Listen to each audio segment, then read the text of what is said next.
Boa noite. Dando continuidade ao nosso trabalho, né, de estarmos adentrando na trilha mística, buscando o nosso desenvolvimento mental, um autoconhecimento, buscando uma evolução através do poder espiritual, né? Buscando em tudo aquilo que a natureza nos oferece, né? Nós estamos seguindo uma trilha mística, e a trilha ela se apresenta com algumas, como que eu iria dizer, algumas situações, né, nos colocando para que nós possamos seguir, né, desvendando esses mistérios escondidos. E um deles é o mistério escondido na natureza. Então, tudo que envolve o cosmos, tudo que envolve a natureza, o universo, os místicos eles utilizam dessas condições e que agora estão sendo apresentados, né, na busca pela evolução, pelos poderes espirituais, para a gente ter uma mente mais centrada no universo e na natureza em que nós nos encontramos. E sintonizar-se com o ambiente em que a gente se coloca é muito importante, porque a gente pode estar detectando pontos que nos fazem bem, pontos que nos fazem mal. Mas antes de começar esse estudo, eu queria pedir, agradecer primeiramente aos meus mentores, ao meu guia espiritual, meu anjo da guarda, aos mestres ascensionados, as inteligências de outras dimensões, como os arcturianos, e também Órion, e toda a espiritualidade que me acompanha, que me orienta nesse meu trabalho de desenvolvimento do autoconhecimento, e poder estar passando aqui para vocês. De imediato, né, nós devemos ter em mente que existem algumas práticas e atitudes, né, que podem nos ajudar nessa jornada, porque é uma jornada bastante difícil, e tendo em vista que a gente está caminhando sozinho, né, por enquanto, por essa estrada, por essa amplidão de conhecimento, é necessário, né, que nós sigamos algumas práticas e atitudes que são estabelecidas pelos místicos para melhorar o nosso estudo e para que a gente tenha um melhor aproveitamento daquilo que nós estamos nos propondo. E entre essas atitudes, uma delas é a observação. Então, os místicos, eles orientam que nós devemos observar, a gente tem que tirar um tempo para observar as coisas ao nosso redor. Nós não temos esse tempo, a gente faz as coisas tudo correndo e a gente não para observar, né? Para observar o que tem ao nosso redor, o que está acontecendo, a gente fica alheio a isso, enquanto que no nosso subconsciente, tudo que nós vemos, ele vai ficando acumulado.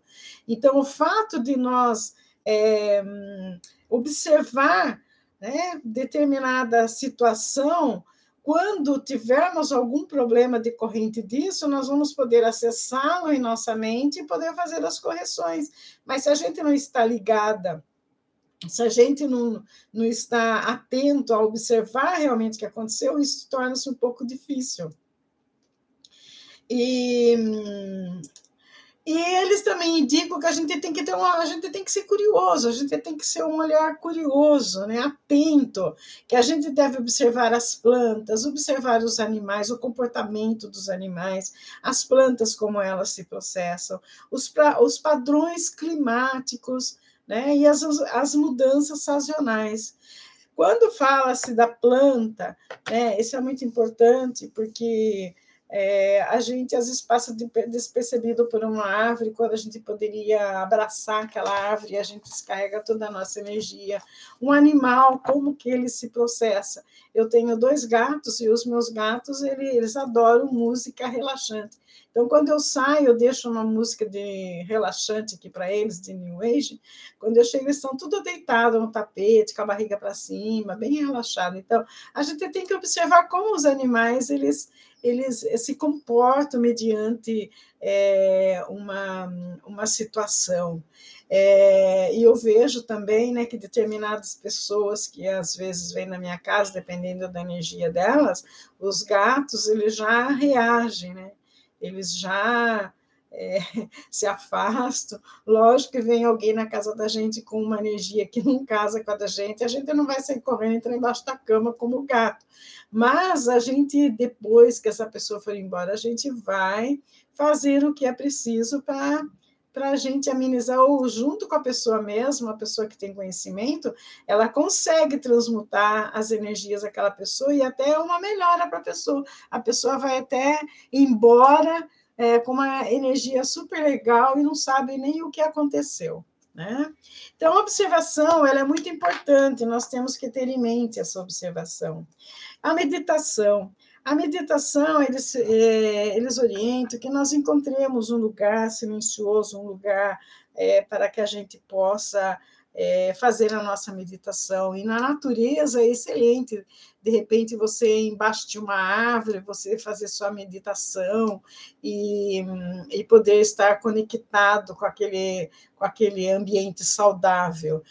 Infelizmente, não são todos, então são todos nós que podemos usufruir dessa maravilha, né, de poder estar meditando na natureza, um lugar tranquilo. Mas as pessoas, por exemplo, quando vão para uma praia, que não percam a oportunidade de meditar olhando para o mar, quando vão para uma trilha no campo, arrume um espaçozinho lá para fazer a sua meditação, de repente sobe numa montanha, no campo. Os ciganos gostam muito em beira de rios, assim, onde existe bastante uma grama, né? Ali é um lugar ideal para fazer uma meditação, e nesses lugares, né, a gente vai ter vários insights e compreensões, né, das coisas naturais. Os insights eles vão aparecendo na mente da gente, porque a gente vai se conectando com o nosso interior e a gente vai se descobrindo e descobrindo coisas que haviam dentro da gente, mas que a gente não tinha conhecimento disso. E o estudo e a pesquisa é um outro fator muito importante. A gente nós devemos aprofundar no estudo, né, da ecologia, da botânica, da zoologia e outras ciências naturais, física quântica. São assuntos complexos, difíceis, mas a gente precisa estar pesquisando, estar averiguando como se processa a botânica, né, como se processa os animais, a ecologia, né? Isso é muito importante, porque nós estamos inseridos no contexto da natureza.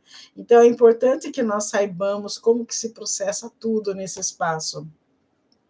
A práticas ancestrais espirituais. Existem muitas famílias, né, que têm práticas e rituais espirituais que vêm de família.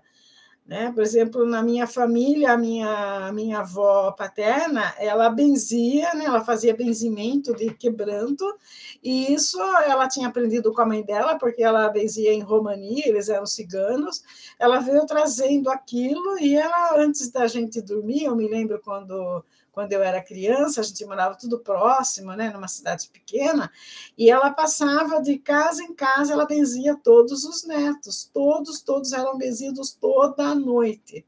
E é muito interessante isso. Então, e isso morreu com a minha família, né? Agora eu que estou tentando resgatar esse lado místico da família. Então, é interessante. O meu avô materno também, ele fazia benzimento de sapinho, aquela doença que dá nas crianças, né, com um talo de couve. Ele tinha um dente de onça grande, que as mulheres, quando iam dar luz, eu me lembro, era criança, iam tudo buscar o dente para pôr no pescoço, porque achava que protegia. Agora a pessoa vai dizer, nossa, mas em pleno século XXI você está falando dessas coisas, e por que não? O que tem de errado lá atrás? Né? Não tem nada. Se as pessoas acreditam na Bíblia de 3.000 anos atrás, por que nós não podemos acreditar num ritual espiritual que a nossa família tinha? Por que deixou acabar-se isso? Né? Deveria dar continuidade a essas coisas. E a gente deve, então, tomar isso como prática, né? A gente tem que explorar as tradições espirituais e místicas, porque ela tem uma conexão íntima com a natureza. Se vocês forem observar, de tempos atrás, todas as práticas espirituais, ela tem uma ligação muito grande com a natureza.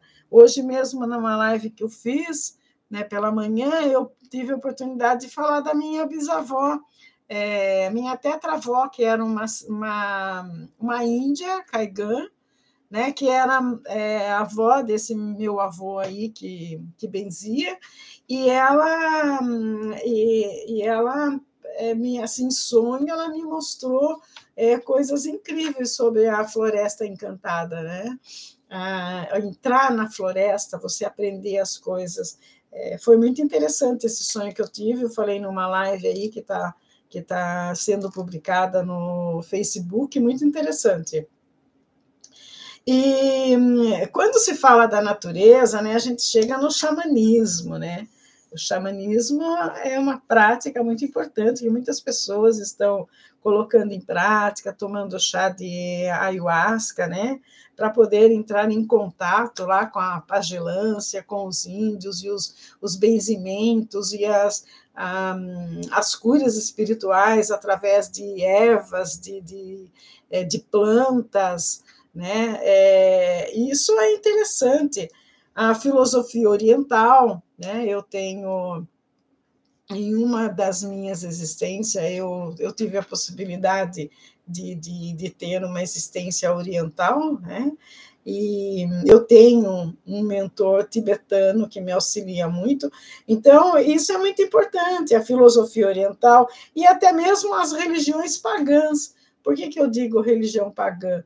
Porque antigamente cultuava-se a religião pagã. Essa religião as religiões que temos hoje, ela foi inventada pelo homem, ela foi inventada pelo judaísmo. Antes a gente tinha as religiões pagãs, o homem ele acreditava nos astros, nas estrelas, ele acreditava nos animais. No Egito, a maioria dos deuses tem a cabeça, né, de uma mulher e o corpo, ou pelo contrário, a cabeça de um animal e o corpo de um humano.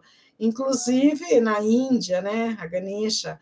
Então, no Oriente, é muito interessante, é um assunto que a gente deve abordar e se perguntar por quê. Porque eles achavam que os animais eram sagrados para eles. Né? Tem na Índia, eles reverenciam a vaca, né?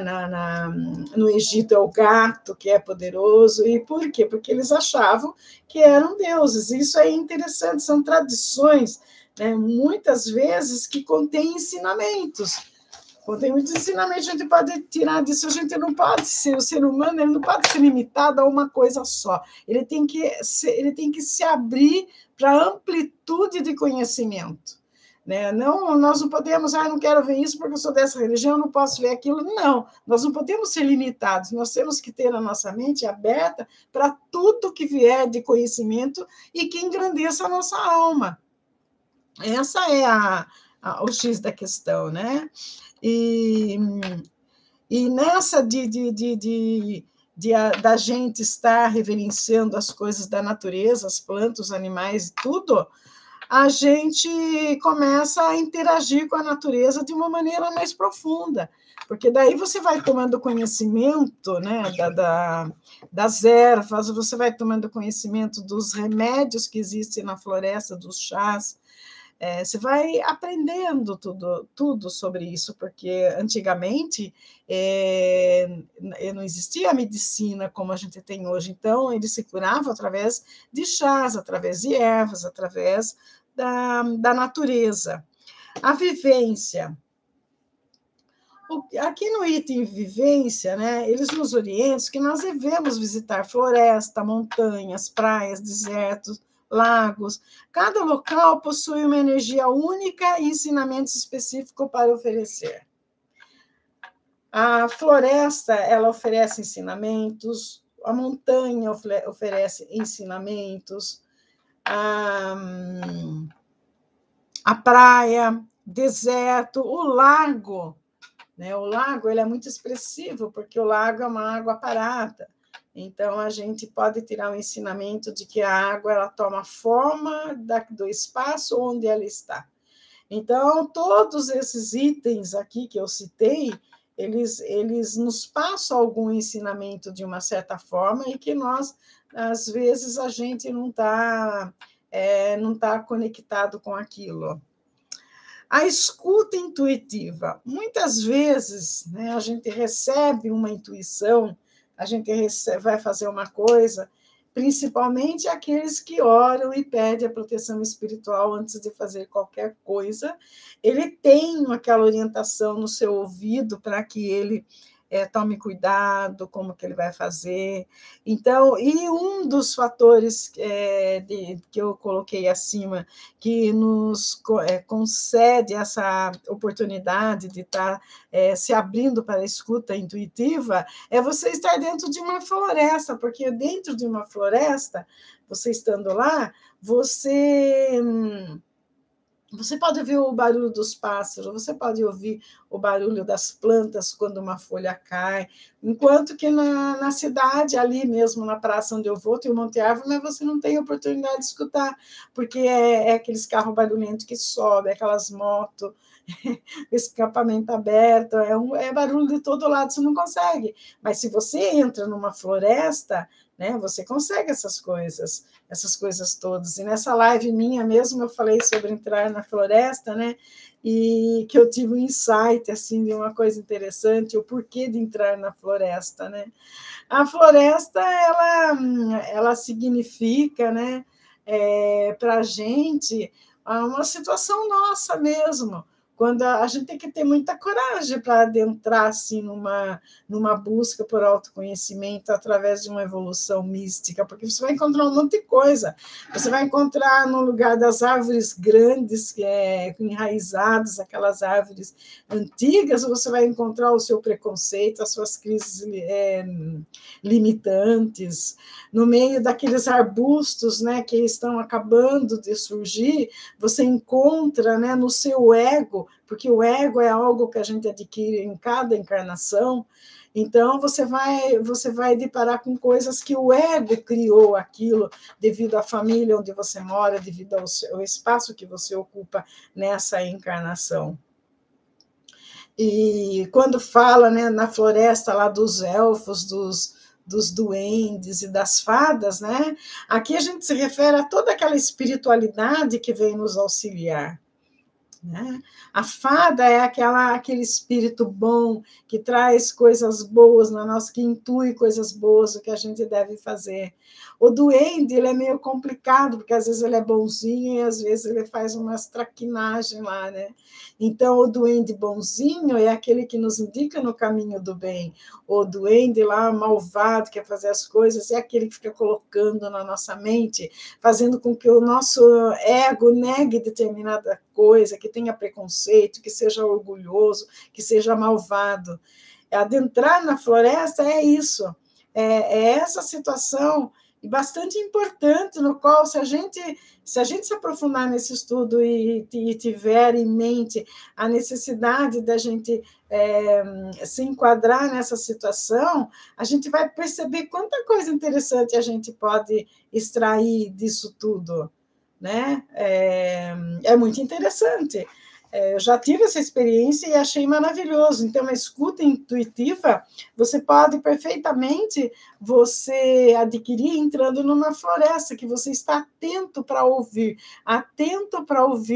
a sua intuição, aquilo que a espiritualidade está tentando te prevenir, está tentando passar para você do que você deve fazer, o que não deve fazer, é uma orientação. Até então, se você vai fazer ou não, depende do seu livre-arbítrio. Entrar numa floresta mesmo é perigoso devido aos animais que existem lá. Só que os índios, eles ensinam que se a gente pedir permissão para o espírito da floresta, a gente solicitar que aquele animal ele se acalme, a gente entra na floresta numa boa.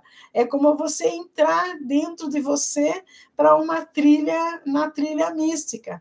Você pedir a permissão para você entrar, porque você vai encontrar um monte de coisa. Você vai encontrar no ego coisa enraizada, coisas sutis, vai encontrar fada, vai encontrar duendes, vai encontrar de tudo, animal feroz. Gasparetto falava que a gente tem um animal dentro da gente, baseado aqui na floresta. Nós temos mesmo um animal dentro da gente. Existe uma meditação que a gente faz, segundo o Luiz Gasparetto, aprendi com ele, a gente imagina um animal, a gente vai entrando dentro da gente numa meditação, imagina um animal, qualquer animal pode ser, e a gente vai com esse animal lá no ponto mais profundo da nossa mente e vê ele comendo todas as coisas ruins, pensamentos ruins, as doenças, né? Todas as coisas que nós criamos em nós, e depois a gente retorna com aquele bicho e solta ele na natureza. Muito interessante essa meditação que o Gasparetto ensina. Então, daí, dentro dessa escuta intuitiva, começam a vir as perguntas mais profundas de dentro de nós. E nós vamos buscar, né, as respostas para isso. São perguntas que a gente vem acumulando de anos e anos, inclusive de encarnação para encarnação, né? É o nível intuitivo através da natureza. O ritual de cerimônia. Se as pessoas tiverem oportunidade, de repente, de chegar numa floresta e poder fazer um ritual ali, considerar aquele lugar sagrado para ele fazer uma meditação, isso é muito interessante, porque ele se torna um hábito, ele se torna aquele lugar, será um lugar sagrado, mesmo que mental para ele, que é o lugar onde ele tem a possibilidade e a coragem de se abrir para tudo que ele acumula dentro de si, as coisas boas e as ruins. Então, é interessante que tenhamos um lugar sagrado, quer seja na floresta ou quer seja em outro lugar. E o respeito e o cuidado. O respeito e o cuidado é para que nós tenhamos o respeito e o cuidado para cada situação que a gente encontra dentro da gente e buscar pela cura daquela situação. Se de repente nós encontramos dentro de nós, né, algo que desabone a nossa dignidade, o que nós vamos fazer? Nós vamos buscar a cura daquilo, procurando por profissionais místicos, procurando por pessoas que a gente confie e procurando por métodos para fazer com que nós eliminemos aquilo de dentro de nós. E as coisas boas que a gente conserve e passe a exercer aquelas coisas boas que a gente tem. O desapego e a paciência. O desapego é uma coisa muito difícil, né? Quando a gente desvenda o mistério da natureza, né? Ou a gente desvenda alguma coisa dentro de nós, o desapego é muito importante, só que às vezes a gente não quer desapegar, né? Às vezes a gente se depara, numa situação ruim, que a gente insiste naquilo, quando nós deveríamos desapegar daquilo, entregar para a natureza, entregar para o universo e seguir a vida em frente. Mas a gente não faz isso, a gente fica se apegando naquilo, achando que aquilo, e quanto mais a gente se apega numa coisa, mais ela dá errada. A gente precisa entregar para a natureza. É uma doença, é um desamor, é alguém que partiu, principalmente através do desencarne. Aquela pessoa partiu, vamos desapegar daquilo, vamos entregá-lo para o seu espaço, vamos entregá-lo para o seu lugar, para onde ele deve dar continuidade à sua evolução espiritual. O desapego é muito prejudicial na vida da gente. E a paciência, né? Às vezes, eu vejo as pessoas, elas vão lá naqueles tarólogos, né? Vai lá e quer saber, mas para quando? Principalmente quando o tarólogo fala, o seu amor antigo ele vai voltar, e eles já querem saber quando ele vai voltar. E todo dia vai lá e fala, poxa, ontem você falou, você leu as cartas para mim, você falou que o amor ia voltar, não voltou até hoje, faz 6 meses não voltou. Isso porque o tarólogo, o tarô não é para fazer essa previsão, o tarô é para mostrar a energia que a pessoa está vibrando e como ela deve proceder para que as coisas venham a acontecer. Não é no caso o tarólogo não tem poder para fazer ninguém voltar, né? E o que a gente deve fazer? Nessa trilha que a gente está fazendo aí, a gente deve fazer registro. Começa a registrar tudo e depois a gente faz uma reflexão em cima daquilo. Eu, certa vez, uma pessoa falou assim para mim, olha, o certo é a gente dormir com um caderno do lado, e quando a gente acorda às 3 da manhã, tudo que a gente lembrar, que vira a mente a gente sonhou, a gente deve escrever. E eu fiz isso, eu faço isso constantemente. Comecei a fazer isso, e outro dia eu estava fazendo uma faxina na minha casa, eu achei um caderno e uma porção de coisa interessante que eu consegui vivenciar aquilo lá, e eu achei muito legal encontrar aquilo lá. Então, tente, por uma experiência, fazer isso pelo menos um dia, né, uma semana, e vocês vão ver quanta coisa interessante vocês vão descobrir quando vocês forem fazer a reflexão daquilo. A natureza também, você fazer uma meditação sobre a natureza, ela propicia isso também, para você vivenciar coisas que estão guardado lá no seu subconsciente, né? E a reflexão, né, ela ajuda você a consolidar o aprendizado, o crescimento pessoal nessa jornada, porque nós não devemos esquecer que nós estamos seguindo uma jornada da trilha mística, não é? Então, lembrando que o desvendar de mistério na essência da natureza é um processo contínuo e pessoal. Não adianta você ir lá só uma vez, né? Você imaginar uma vez e achar que está tudo certo, resolver o problema. Não, é um processo contínuo, é um processo diário, é você se disciplinar naquilo que você deverá fazer até que ele se torne algo corriqueiro, algo que você vai acabar fazendo sem pensar. O contato com a espiritualidade, ele não deve ser feito só na segunda, na quarta, na sexta, ou só aos domingos, ou só alguns dias esporadicamente. É diariamente, diariamente. Aquele que se dedica à espiritualidade diariamente, coloca a espiritualidade em primeiro lugar na sua vida, ele consegue muitas e muitas coisas maravilhosas para a sua vida.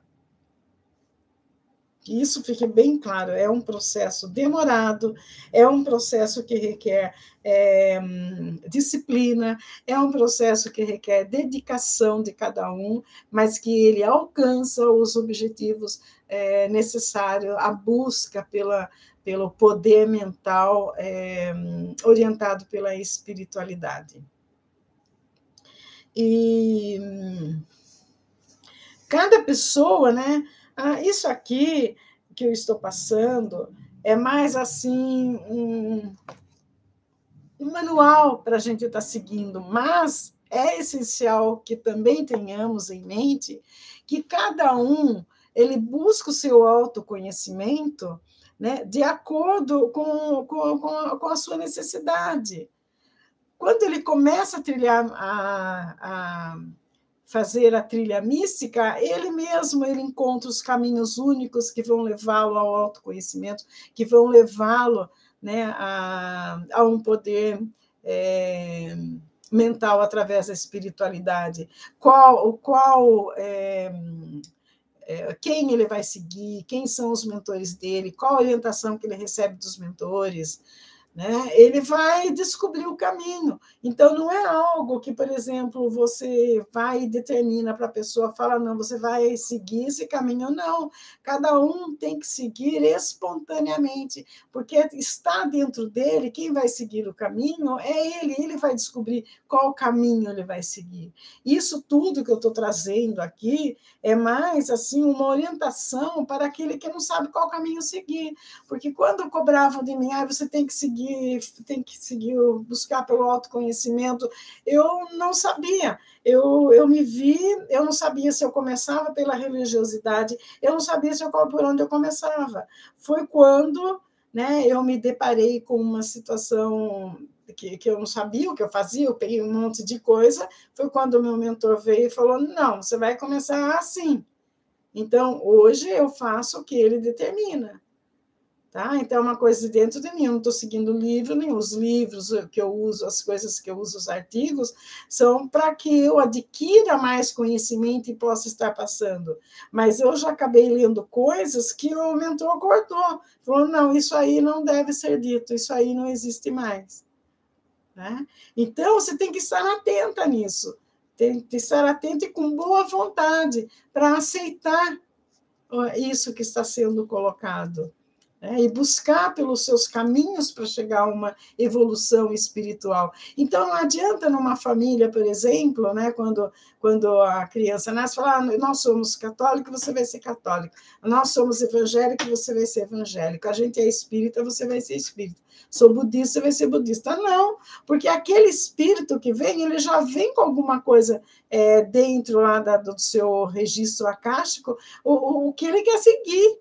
Então, de repente, ele está muito mais evoluído, né? Como as crianças Blue e criança Cristal que vieram em 2005 para cá, essas pessoas elas são muito evoluídas espiritualmente. Então, não adianta se ela nasce num lar que é, por exemplo, católico, ela não vai querer seguir tudo aquilo da religião católica, porque ela já passou daquilo, ela está na frente daquilo. Esse é mais um dos problemas que nós estamos tendo ultimamente, do entendimento entre as famílias. Por isso, porque às vezes a família impõe certas coisas, mas a alma não aceita aquilo.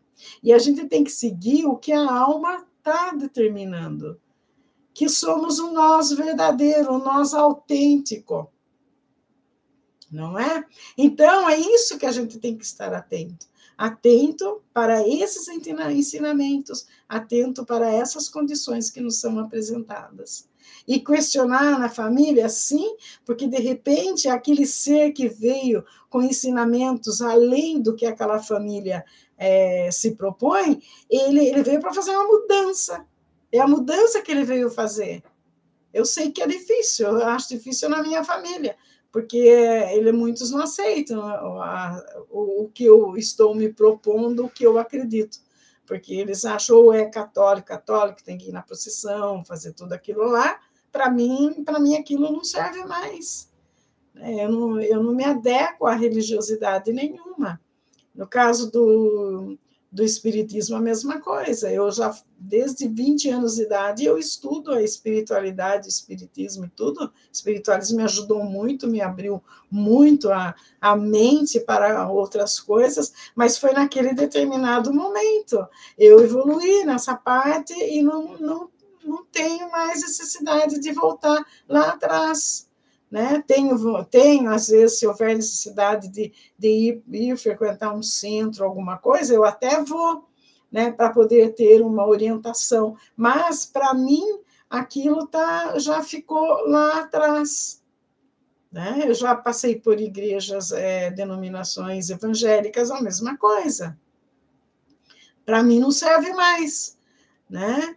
A não ser que tenha alguma coisa lá atrás que esteja errado, que eu não aprendi. Meu sogro falava que quando a gente dá a volta, a gente chega numa situação que a gente viu que já fez tudo e não dá para fazer, mas ele falava, dá a volta na maçã, a gente tem que começar tudo de novo.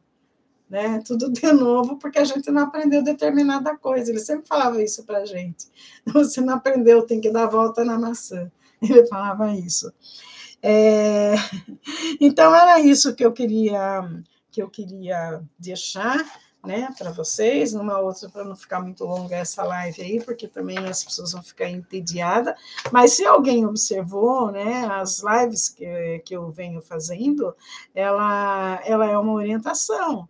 Eu, como educadora, eu ainda me proponho, né, a essa situação de estar trazendo conhecimentos para que a pessoa se eduque, no campo místico, porque eu tenho a certeza que vai trazer muitos benefícios para a saúde dessa pessoa. Eu quero desejar uma boa noite para todos e obrigado que esse vídeo seja assistido, compartilhado e que as pessoas, eu estou aberta para perguntas, é só deixar nos comentários que eu posso estar respondendo, tá? Eu estou me propondo mesmo a divulgar um ensinamento e que ele seja útil para todas as pessoas que buscarem. Tá ok? Boa noite e um beijo para todos.